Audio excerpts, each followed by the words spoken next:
I liked grass very much. It made me very cool. And you trip a lot. But then when you smoke grass and you're talking the way I'm talking, especially when you are opposed to government will use that as an excuse to say he's smoking Igbo, like they did with my father. We lived in fear. We used to have the SSS watching over my mother's house. As much as from when I was early teens, I could always spot SSS men. How they would just park in front of our house, be reading a paper, they park their car right in front of our house and they're always looking up our flat. Welcome to another brand new episode of Affair Films. And please do not forget to subscribe, like, and share it. Today I'm bringing you Femi Kuti. In 2014, my team and I had an interview with him. I must confess, he is one of the most lovable and straightforward people I have ever met. He's Anikulapo. Ask me specific questions. What do you want to know? Because if you say let's meet me, we'll be here till tomorrow when I start explaining my life for you. The heart I have is for the people, to fight for the underprivileged. That my friends cannot stand like men, and I always have to borrow people money. It depresses me. These are stories that are more important than my personal life. Femi was born on June 16, 1962. He was born in London, but he grew up in Lagos, Nigeria. He is the eldest son of Afrobeat pioneer Fela Kuti and the grandson of political activist and human rights advocate Funmilayo Ransome Kuti. Femi began his career in his father's band, Egypt 80. But in 1986, he branched out and formed his own band, The Positive Force, building a name for himself outside of his father's shadow. If you are talking about Afrobeat has always been the music in town. Always. It was never mainstream for certain reasons because it was political. And radio stations were too afraid to play it, or government was always putting this music down anywhere in the world.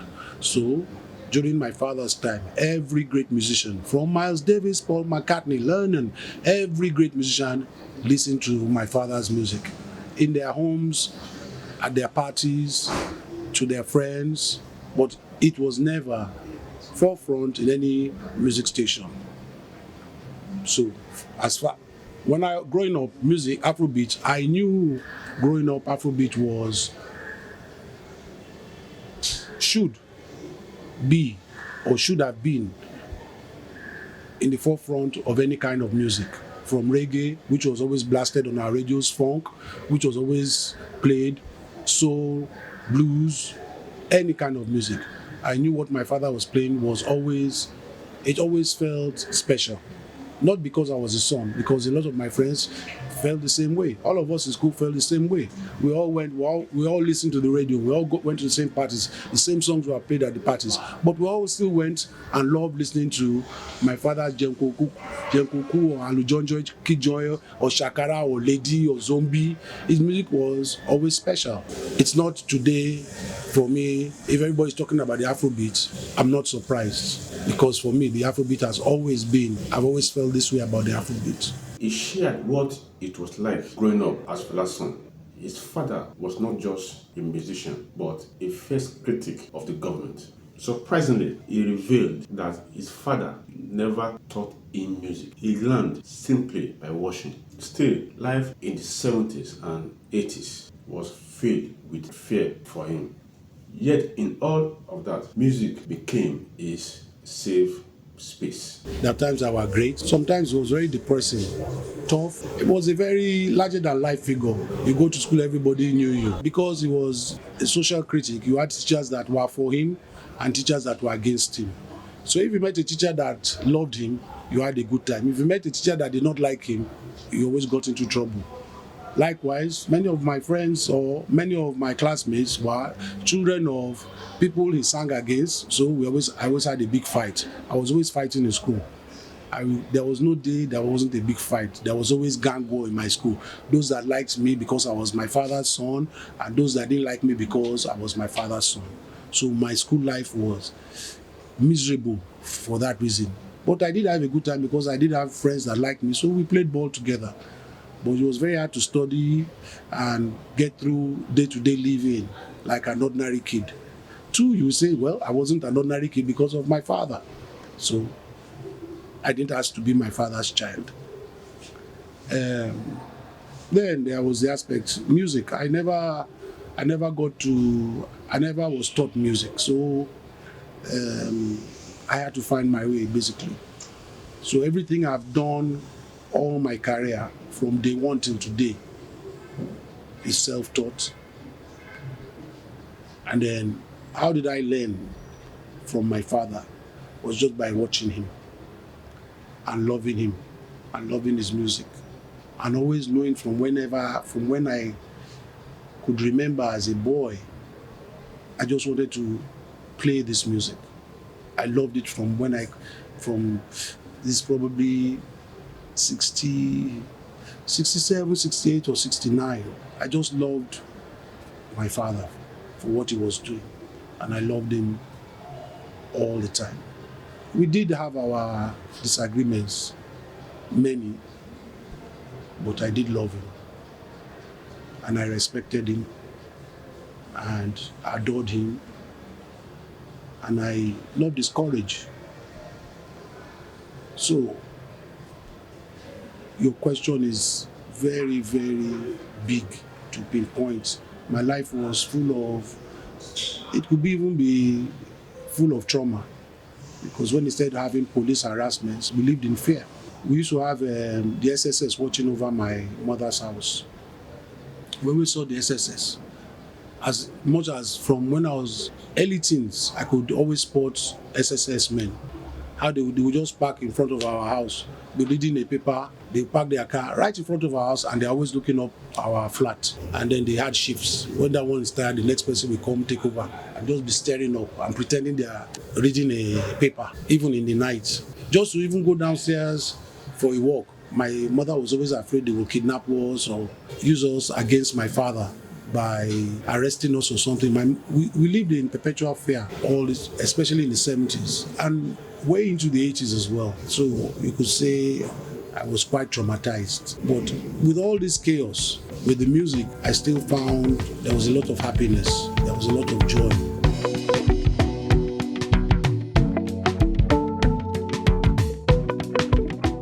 Femi also spoke about his Grammy nomination and how his music gained recognition abroad before it was truly embraced at home. He felt that Nigerians did not give him the chance to shine, judging him harshly because of being Fela's son. Even his marriage suffered because of the negative press, but through it all, he kept finding love and healing in music.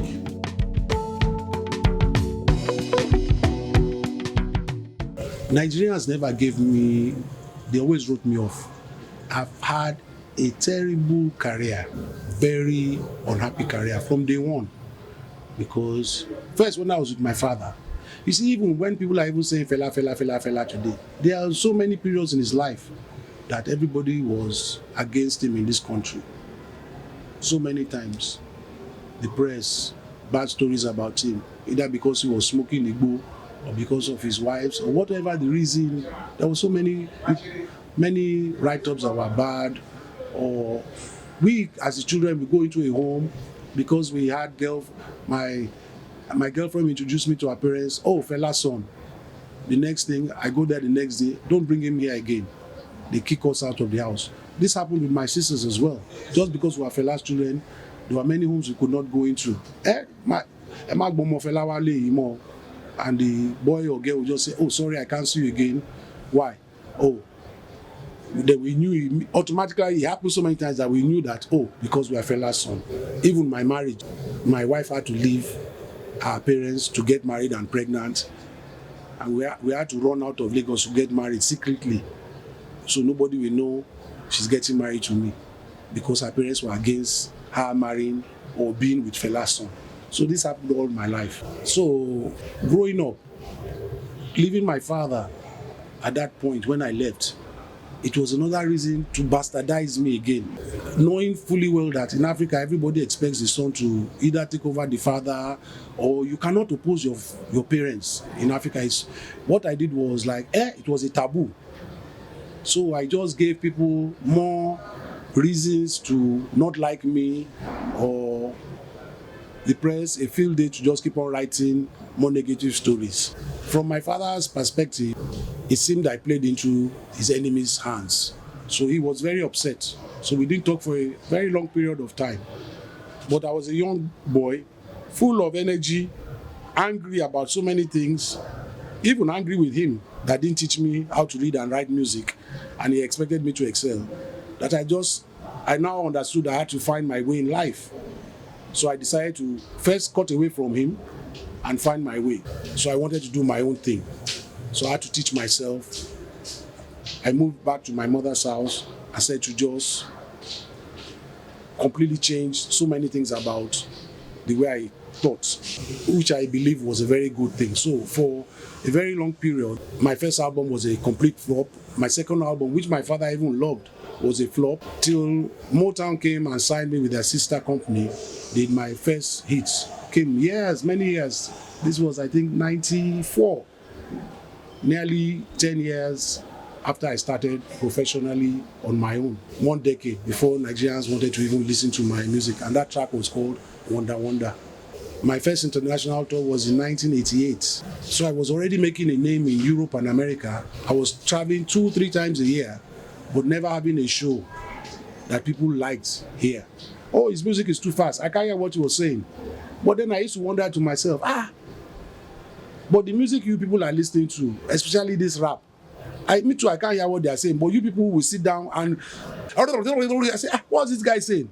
Many of these rap people they were listening to, they were talking so fast. I say, and then I will see my people reciting them word for word. I say, and you are saying my own music is too fast. Hey, okay, this is just, you just don't like me, Sha. I couldn't understand why they would say I was singing too fast and they were listening to rap that was going at 1,000 kilometers an hour. So my career was full of pain, should I say. Many shows will play. They stoned me once at Lekki Self. Get off the stage, get off the stage. There are so many times I cried inside that, what have I done? What am I doing wrong?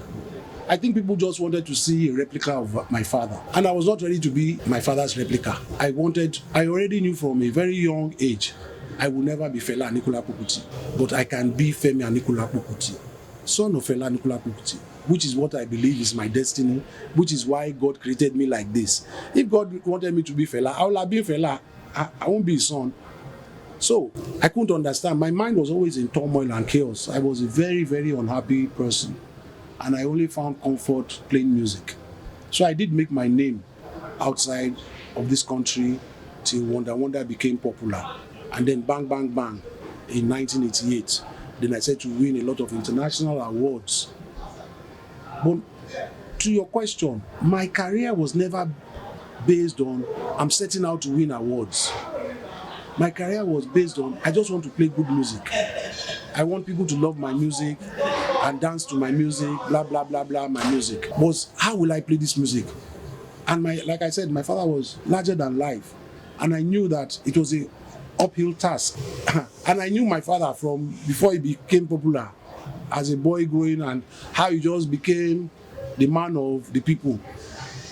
How will I be able to live up to this huge responsibility?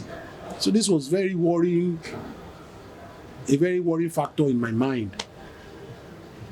My mind wasn't, I want to win an award.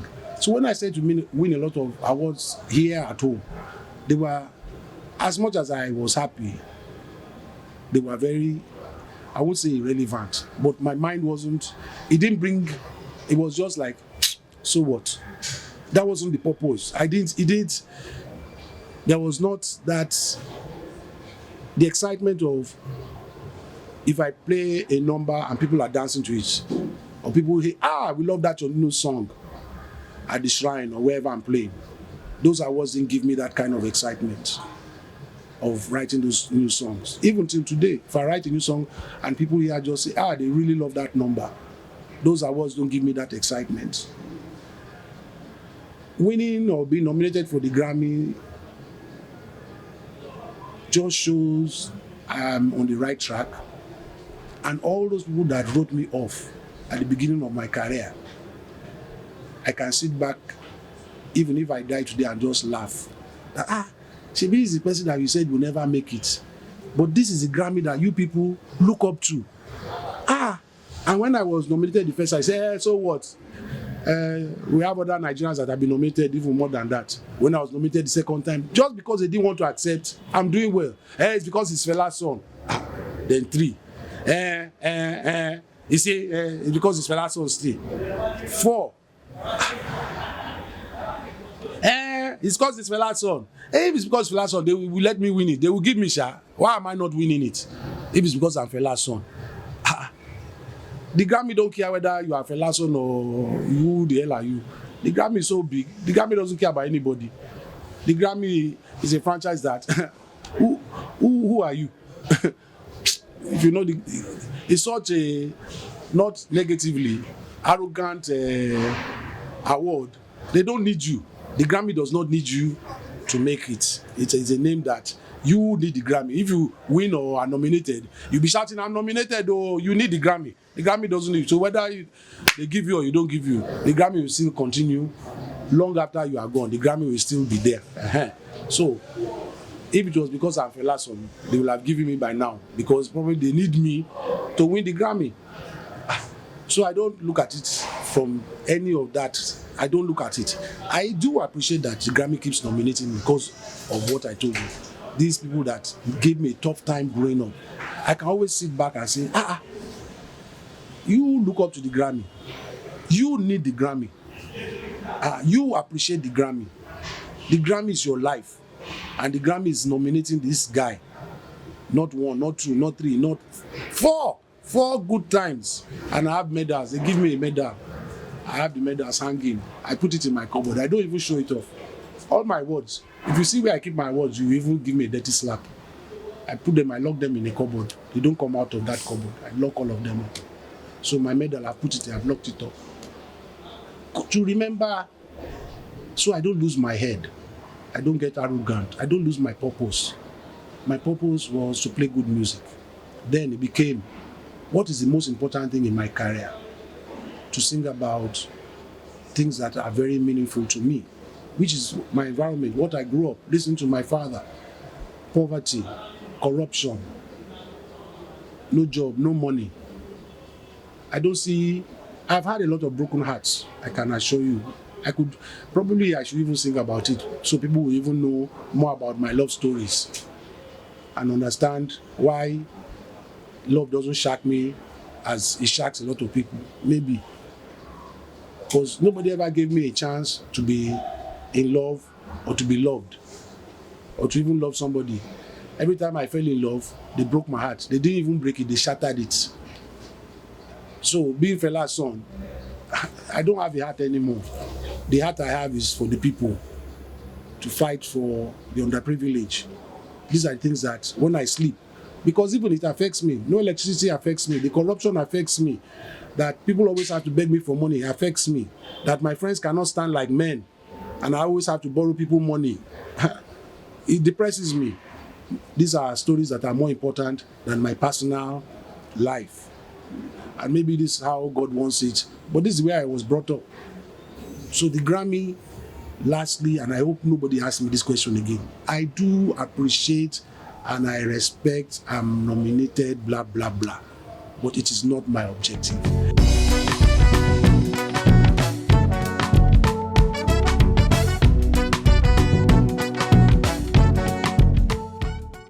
He does not believe in chasing legacies. Rather, he believes in his craft. I never base my life. I don't think like that. I don't think about legacy. When I'm dead, I'm dead. I'm the kind of person, if I set out to do something, right or wrong, I will set out to do it.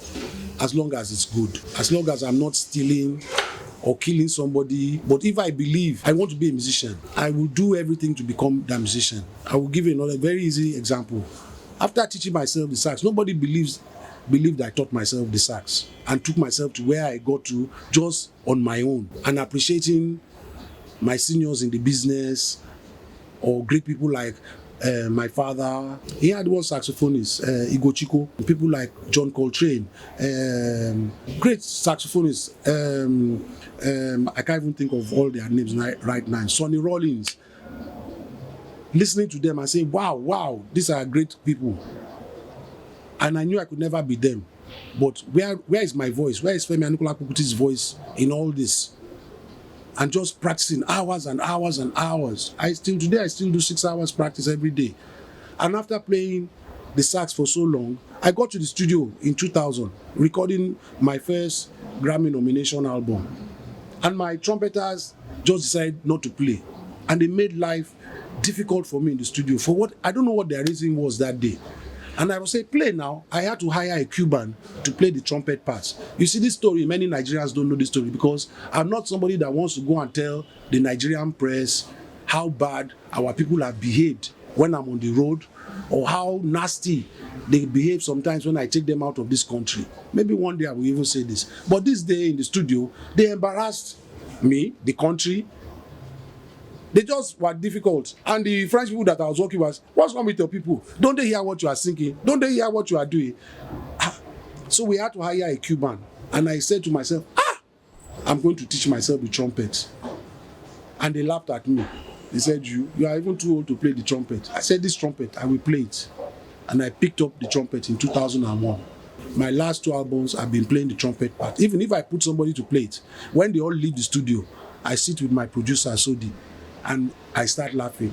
They don't know that I will play all those trumpet parts again. So I now sit down in the studio and play all the trumpet parts again. I play all the saxophone parts. Every sax, I play the tenor sax, the soprano sax, the alto sax. I play everything. I play my part all on all the recordings. I started to teach myself the bass guitar, the drums, percussions.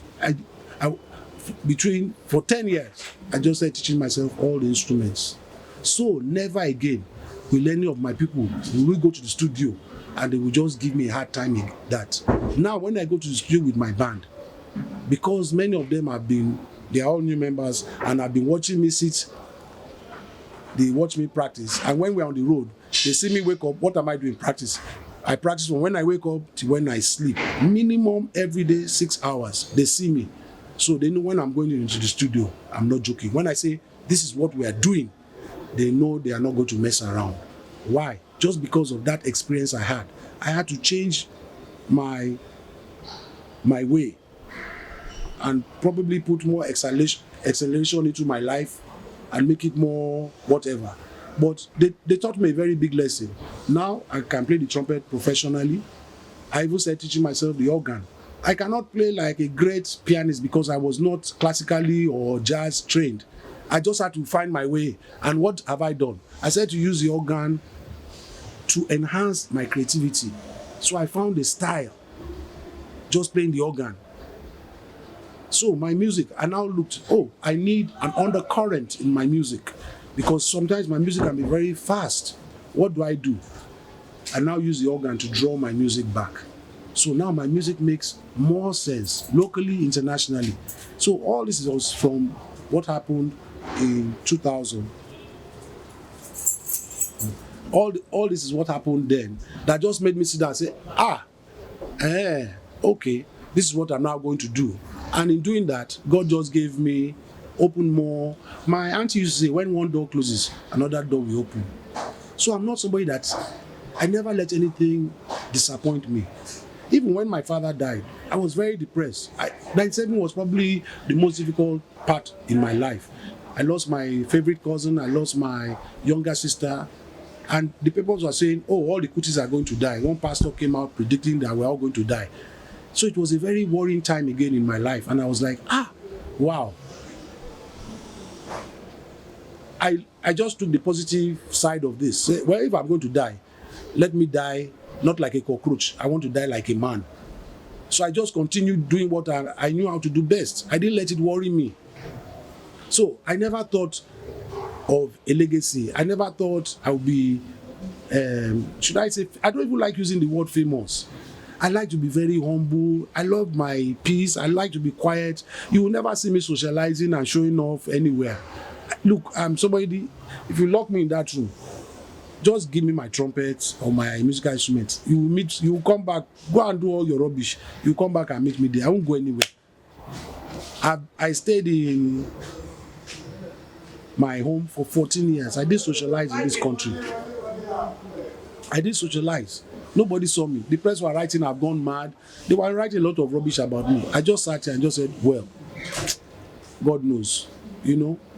So he wasn't thinking, I want to leave a legacy. This is my dream.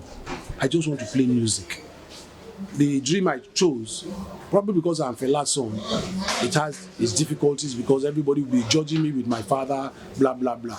But that didn't derail me.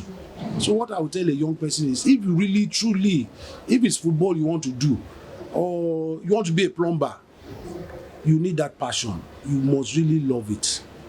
And whatever you do, don't think of the money, don't think of the material aspect.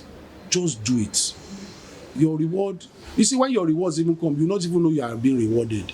Your reward could even be say, oh, you did a great job. That's a reward. It's no money. There are many times, I will give you my last example. I'll give you. I just came back from Europe. I did 10 great concerts all over Europe. I came back with no money. I came back dead broke. I didn't get paid for one of those shows. But people will not ask me, oh, you didn't make money. How come you didn't make money? Because I did make money. But my expenses were more than me making profit for myself. I had to pay 15 musicians. I had to pay management. I had to pay a bus, a sleeper bus, because when we are traveling, you cannot travel by downfall or any nonsense. You must get a sleeper bus because you are traveling 18 hours by road. Your musicians must sleep because you are going straight to the next venue. Hotel, feeding for the band, air tickets. Now, in those days, we were buying tickets for 500 naira. There was a time tickets were 250 naira to go to England. Now, it's 2,500 naira to buy tickets. When you calculate how much tickets will, how much does a club want to give me to come and play in that club?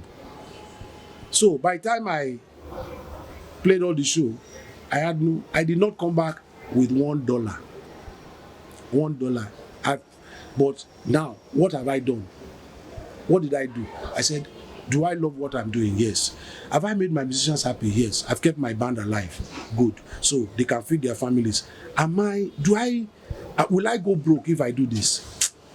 I can still survive because at the shrine, I will play on Sunday. I will make some small change. Okay, I've already paid my children's school fees. Okay, I went to Australia. I made a bit of money in Australia. So I can use Australia money to supplement this money. You see, I'm very calculative. So, okay, I will lose. But where is my name internationally? I've kept my name above water.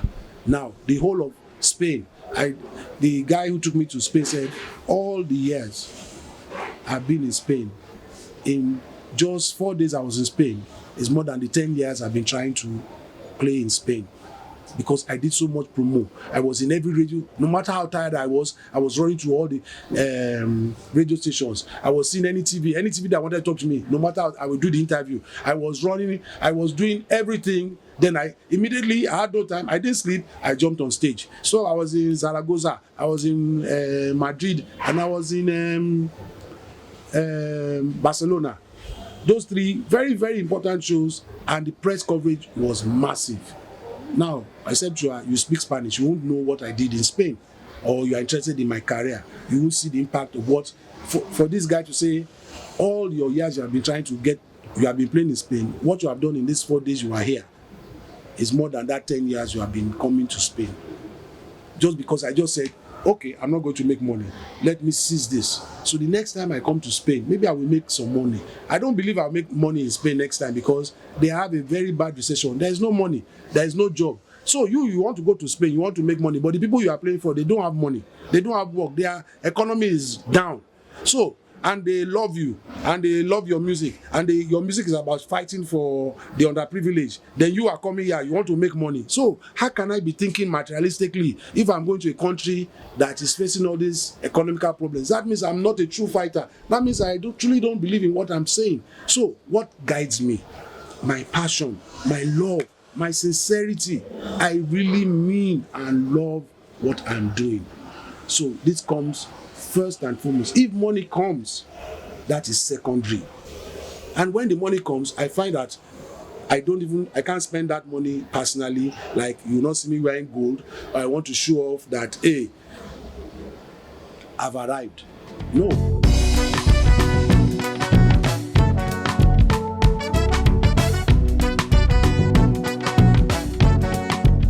Another side of him you may not know is his philanthropy. Quietly, he has supported children, friends of his son, by sponsoring them through university, though he never wanted publicity for it. But I believe it's worth mentioning. I used to take care of 4 children. Now 3, they are not my children. They are all in university now. Ife, Ibadan, one is going to Ibadan, probably, hopefully, and Unilag. They are not my children. They were children that I met on the streets. One, his mother was selling kenke. She's dead now, unfortunately. They were poor children, but they were my son's friends. He never seemed to be able to mix with the rich kids. Maybe because his father was always in a poor area, or the very environment of his father did not allow him to mix with the caliber of kids he should have grown up with. So he grew up with these guys, playing football, running around Agidigbi area. So these were his friends. But I noticed that he was going to a very good school, Beehive, and then it was 6,000, it was even 4,000 naira when we started off. But the schools they were going to, they couldn't, and I noticed they were becoming envious of him because his English was getting better, his clothes were better, everything. So one day I just suggested, do you want your friends to come to the same school as you? Yes, daddy, please. I said, okay, choose. He had about 20 friends. Okay, choose 4 of them. And he chose those 4. I said, okay, I will put them in the same school as you and help them. So I spoke to their parents because their parents were still alive. So they are not, when I adopted them, I didn't take them from their parents. I was just doing their parents a favor because so they will have the same education, they'll be able to relate with my son more, who was being, so he was advancing, so the difference was too clear. Let me be very honest. When they started the school, they all did better than him in school. One is even he was doing art maths. By the time he got to SSS 3, he was doing art maths, physics, chemistry, biology. He's in Ife now. He's doing architecture. They all did when they report, even said me as a father, I would say, which kind of rubbish is it? The people I'm helping, they even do it better than you, this my son. I was becoming pained. If I wasn't an ideological father, I would have just said, why will I be helping another man's child to be better than my child? But I weathered the storm and said, that was where I came with the concept, because this one son, his mother used to sell kenke. He's doing physics, chemistry, biology. So given the opportunity, the African will excel beyond reasonable doubt. So it's not because somebody's father is an Okada driver that the child doesn't have brain. It's because the society has not given that child the opportunity to have brains. So this boy, he could speak English. If you see him now, you won't believe. I said my son didn't do physics, chemistry, biology. He went for these years ones, history, literature. He didn't even get A. Now my son is a teacher. He's just going into university. He got admission into one of the greatest universities in England, Trinity, the same one his father got to, but advanced level of Trinity University. He's doing private lessons. He's now a teacher. He hasn't even started university. He's teaching he's doing over 15, 20 hours a week of teaching. He's still 18. Can you imagine what he will be at 25? Can you imagine by the time he gets this knowledge, if he brings this knowledge back to Africa, what he will be able to do with this knowledge? So I have done my best for the young. These ones that are not my children, I don't have to take them. Immediately I got broke. I don't have to announce to the whole world I'm broke. But I'm not rich. I'm not broke like a poor man. But the way life was in Nigeria 10 years ago, it's not the same way, which is why I said there was a time I was paying 6,000 naira. Now that 6,000 is 180,000 naira. Any education lower than that in this country is no education. As you can see, last one, all the universities have increased their university fees. So if you think you are sending the boy to university with just the school fees, you have not thought of his clothes. So even when I was helping them, let me tell you, I was just helping. Then I now realized, I put myself in a lot of trouble because I didn't think of their feeding. And children can eat. A child is hungry 24 hours. If it's 50 naira bread, you say, you just finish one loaf of bread now, daddy, I'm hungry. And you must feed the child. So I can't imagine how poor people are. Because me, I know what I'm feeling. The one in Ife, then he has to pay for papers for this and this and for this. These are things that were not in my budget. So when I tell you I cannot give myself a good life at my age, and I probably will not have a good life till I'm probably 70 because of the things I have promised to do for some people that I must do. So it is not by going to a school to show off that I'm Femi Kuti, blah, blah, blah, blah, blah, that makes me special to that. Another thing I used to do, there are some lepers on the way to Ife. Do you know, have you been to Lagos Ife? You know those people? You don't know those people? There was a time every year I would send them 30 bags of rice, 30 bags of gari, 30 bags of ewa. I will send them malaria medicine, then I will send them a lot of money. I did this for a good 6-7 years. It is when my pocket became, like I told you, now I've gone to Europe, I didn't come back with money. So those kind of charities, I can't do anymore. But I still do a lot of charities. I don't have to go to the press and say, there's a charity in Oshodi. I've donated some money to them. I don't have to tell people what I've done because I want people to love me for that. But there are a lot of things I do. I don't even have to go that far. You see, right in the shrine here, there is poverty here. If I give somebody 10,000 naira, that is charity. It helps that person. In my area, I can do charity on the road. When I can do charity for policemen. In Nigeria, it is not by showing off, by doing this and running to the press that I've done this that makes you. I will never even do that. And it's because of that your question. I don't want you to think I've done nothing. You have forced me to reveal some things I have done and still do. Really, I would have loved to keep them. It's nobody's business. I do it out of my good heart. I did it out of the love I love to help some people, or I did. Or my son asked me, or somebody asked me. So it's not for me to shame that person or to boast I have done it. So even when you are going to be telling the public this, I still tell you, it wasn't meant to be known. And I would have loved to die without it even being known. It is between me and my God. This way I do my life. That's why I'm not a socialist. You don't see me at parties or anywhere socializing. I don't like it. I just like to sit down and play music.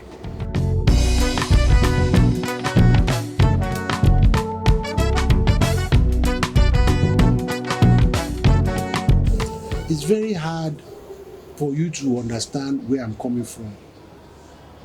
With a great man like my father, who helped me? Nobody. And it's very, very difficult for my people to understand that, Fela was your father. You can't tell me nobody helped you. I arrived where I am today on my own. Most likely with a lot of prayers from my mother, but on my own. Hard work. And I see my life like a very fast-moving train. I can't compromise it for anything with anybody. I can't stop for anybody. I'm in motion. And I probably will do this till I die. So I devise concepts to adjust to every situation. Like I'll give you some examples. I will do things for free. Money is not my concept, my focal point. So we started the shrine. How do I keep the shrine alive? The shrine I play free on Thursdays. I've maintained 500 naira for over 700 years. I don't think there's any artist in Nigeria that plays for 500 naira anymore. So if you want to take me out of the shrine to go and play for 1 million naira table, that's your wahala. But at the shrine, my fans can always come and watch me for free, which they still do every Thursday for free. I've been doing this for 14 years. 14 years now, playing free.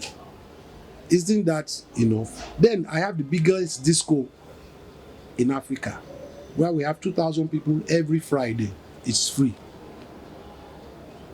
When my lights burn, each stage light costs 25,000 naira. So when I tell you that we're running this place at a loss, you see, Another example is my musicians didn't believe. So one day, they sat to do some calculation on their own. My band leader came to tell me that they did the calculation to run the diesel. We spend about 600,000 on just running diesel. So do you know how many bottles of beer my fans must drink for us to just maintain diesel? Not to talk of, we are paying over 100 people's salary. The salary is not great like any corporate multinational place. But when you consider that most of the things happening here is free, everybody is hustling in this place, including me. I'm hustling to keep this place alive. So I have to devise ways to maintain. I have to play free. I have to play 4 hours every Thursday, free. Not one song. 4 hours, meaning I must play about over 20 songs to make somebody come back the next week and the next week to drink one bottle of beer or a bottle of Ragolis just to make this place alive. Isn't that a big enough sacrifice? My crowd here is between the age of, I will believe, 19 to probably 35. Now, there is no way a doctor can come here every week in, week out. So who are the people that patronize this place? The youngsters who are just probably going into university or are just about, they are just finding time to stretch out of their parents' home. They have got some independence, one kind. You do find some couples here or corporate people or bankers. They come, but they don't come week in, week out. The people that come in, week out are the youths. And so I understand that the youths are the ones coming here week in, week out. They don't have that kind of money to come and be paying 1,000 naira, even the 500 naira. So you will see that Sunday tonight we are going to play. The crowd will not be as much as Thursday. Thursday will have a big crowd. When I say come and pay 500 naira, you now see a small crowd, a very small crowd, but they will still come. The 500 naira is very important for us still. It covers a lot of expenses. Even if we have 500 people paying 500 naira, we'll pay some salaries out of it at the end of the month. So that's the way we work. Isn't that enough, doing enough for your environment or your society? I'm not Magic Johnson or Michael Jordan who is making millions and millions of dollars. I've never ever made millions of dollars in my life. When Bang Bang Bang was an international hit worldwide, and I won the Monaco Award and I was winning awards everywhere. When I went to meet my recording company that, hey, money has come. Oh yeah, can I have my money? They said, which money? They said, you have not sold up to 45,000 albums. Money, I have feedback and evidence that you have sold over 1 million copies. They said, that's all those copies you are hearing, they are bootlegged. Money was bootlegged. Why did you tell me booked a hand? Was to be. I had a big fight. My company, because of that, I sacked my manager, who was French. So my company sacked me and said, how dare I, a Nigerian, have the effrontery to sack a French man? I should be grateful that a French man is managing me. They even sacked me on racial grounds. They paid me off with 20,000 euros and they dropped me. Do you know what I did? I took the 20,000 euros. I knew I would not get work for a very long time. I just sat down. I built a small bungalow for myself and I just say, Oyinbo people taught me another lesson in my life. Now this is how I just look. I just watch everybody. But I'm not a millionaire. I'm not Dangote that I can help somebody build a school or this. So the little I have, even those 4 children, the 4 children I was telling you about, their school fees used to be 6,000 naira per term. Now, that same school fees is 180,000 per term. So when I wanted to help them, 6,000 naira was nothing for somebody like me. But 180,000 naira is something for me. Do you understand? Now, because I promised them that I will take them to university level, I can't drop them. Now, his mother is dead, his father is dead. One is abandoned. He spoke about the similarities and differences between him and his father. The difference is we have to be different. God makes everybody different. So, but there has to be, if I didn't talk or look or did some things like him, then we'll have to question my mother. Even now we question my mother that, who is my real father? So there has to be some similarities, whether I like it or not. Even cousins are similar. Even half brothers, half sisters are similar. So if you are not similar, if there are no similarities, there is a big problem. He likes women. I love women too. I would love to smoke, but I know if I smoke, what I want to achieve, I won't achieve. So, if if Igbo was legal and cigarettes were not harmful, I probably would smoke. I've smoked. I can't deny I've never smoked. Alcohol, I can't stand. I don't know why. I don't know why I don't like alcohol. I would drink this much of champagne if we are celebrating New Year's Day or somebody's birthday that they are all here. And everybody gets angry with me because they pour me a glass and I can't drink more than this. And when I like the taste. I like the taste of red wine, but I can't take more than a sip. Just like, I just like the taste, the bitter sour taste in it. And I've never been able to drink. I don't know why. All my friends even went into beer when we were in school. Those that went to were drinking star or stout. The smell alone self, the aftermath of the smell, it just disgusted me. One day I had gin and lime. I didn't even realize I was drunk till the next morning. I had terrible migraine. The after effect made me hate it. So alcohol has never been my thing. I loved smoking. I used to smoke 2 packets of Marlboro, but then it used to affect my chest, so I had to stop. Then I liked grass very much. It made me very cool. And you trip a lot. But then when you smoke grass and you are talking the way I'm talking, especially when you are opposed to government will use that as an excuse to say he's smoking Igbo, like they did with my father. Nevertheless, that they are legalizing it in Great America and many of the countries today. They are saying that it has a lot of positive use. But probably even if they legalized it, because of what I still want to achieve in my career, I probably will not smoke. Because I found out that it stops me from arriving. I'm too, when I smoke, I become too, it's all over. Everything is nice. When you smoke, everything is nice.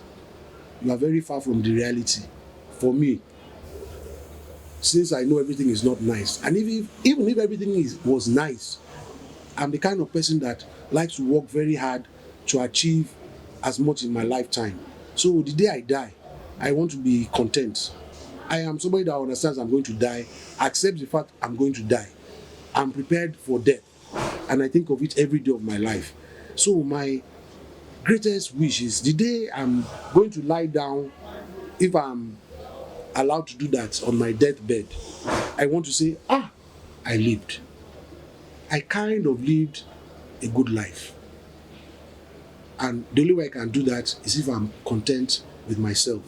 Means I worked as hard as possible and I didn't leave any room for negligence in my life. I want to be able to forgive myself when I die. That even where I made some few mistakes, okay, I made up. So I'm that kind of person. This is the way I think. And this is what I rule my life. So my father and I are very different in this respect.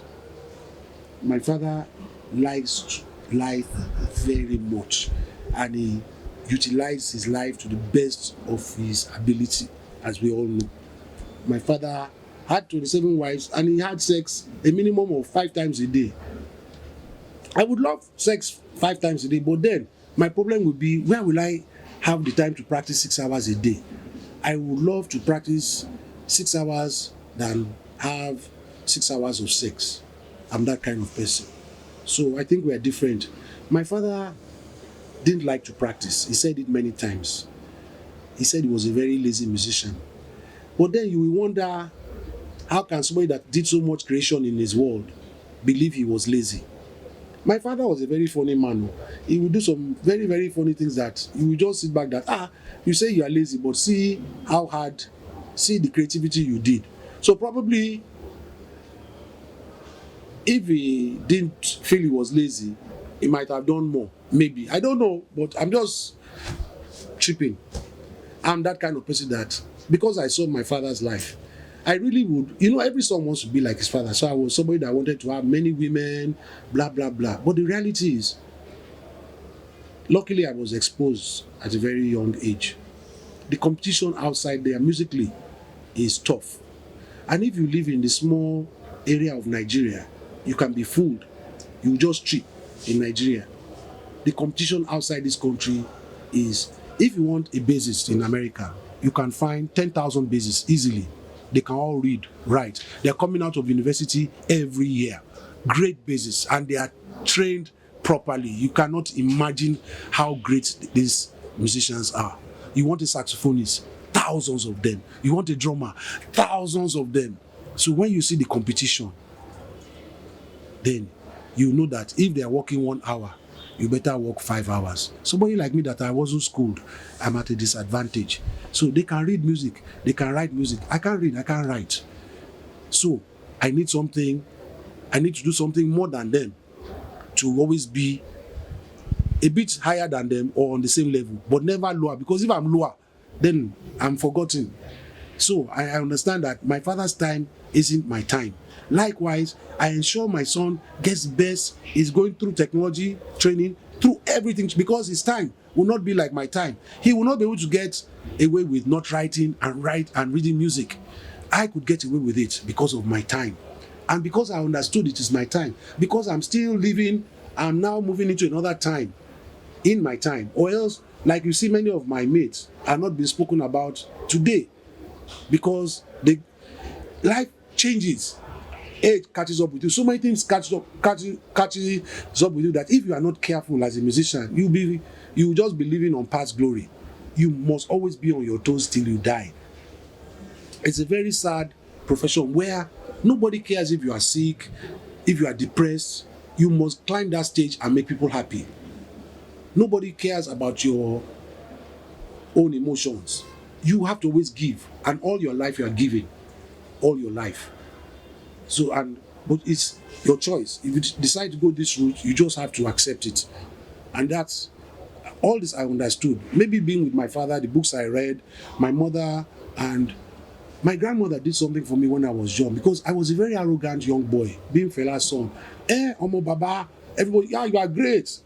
So when my father was locked for those 2 years, I moved to my grandmother's house, and my mother's mother abused me, called me, said, "What kind of musician are you? You think because you are Fela's son? Who are you? You have been in this house for over 2 weeks. You have not carried your sax, and you call yourself a musician." Aye! That was what changed my life. It pained me. I cried. But it was so true what she said. That was what was so sad of my case. I thought I was too much Fela's son, because the people around him, Omo Baba, they were hailing me, and I was tripping, smoking. I'm too much, Omo Fela. She brought me down to earth, even underground, to now carry my sax the next day, because her room was next to. I knew she would hear me, and I knew she will start laughing that, yes, I gave him a word of advice. Stupid idiot boy, idiot, foolish boy. And she's very British. So I know how she talks. Aye! So it pained me that she was right. It pained me, girl. But that was what changed my life. When I got the courage to start practicing, slowly. But I felt her laughing at me. Then she will pass me and look at me. Me. It pained me. But she changed me. She brought me back to reality. That's what made me today. Those words of my grandmother. So we are very similar, yet so different. So, thank you again for sticking around thus far. I am glad that you enjoyed every bit of his side of the story. I celebrate Femi as one of the proud sons of Africa. Until I see you in another episode, cheers.